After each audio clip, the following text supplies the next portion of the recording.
J'ajoute enfin...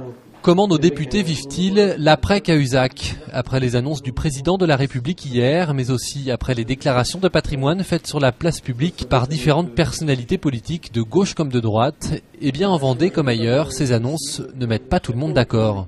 Mon patrimoine, je l'ai déjà déclaré 4 fois à cette commission. 4 fois, c'était au centime près. Je veux vraiment être le plus correct possible. Mais quant à le rendre public, les gens savent déjà où j'habite et je ne pense pas que ça rajoute une information pertinente pour nos concitoyens. Moi, je pense qu'effectivement, dans le contexte actuel, il est utile que nos concitoyens puissent voir quel est notamment le patrimoine ou le train de vie de leurs élus et surtout le contrôle de ce patrimoine. Parce que l'objectif, c'est bien sûr qu'il n'y ait pas de fraude ni d'enrichissement personnel.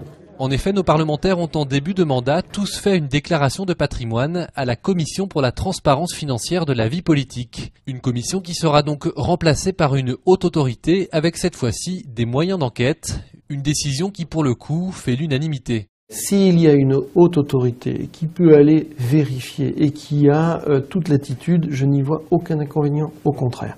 Plus nous pourrons vérifier, plus les choses seront transparentes, mieux ça vaudra. Donc là-dessus, si c'est une orientation qui est prise par le président de la République, effectivement, c'est une orientation que je suis prêt à soutenir. Seul bémol, quid des capacités de cette haute autorité à enquêter sur des éventuels comptes non déclarés à l'étranger, comme ce fut le cas dans l'affaire Cahuzac. La fraude, effectivement, est toujours possible, mais l'objectif, c'est de lutter et c'est aussi de contrôler. Moi, l'objectif qui me tient le plus à cœur, c'est celui autour du travail avec l'Europe pour la lutte contre les paradis fiscaux. Parce que c'est là, on le sait, que l'argent va et qu'il y a la fraude fiscale. L'enjeu, au-delà du contrôle des élus, c'est bien le retour de la confiance des citoyens envers ceux qui les gouvernent. Une confiance largement entamée par l'affaire Cahuzac.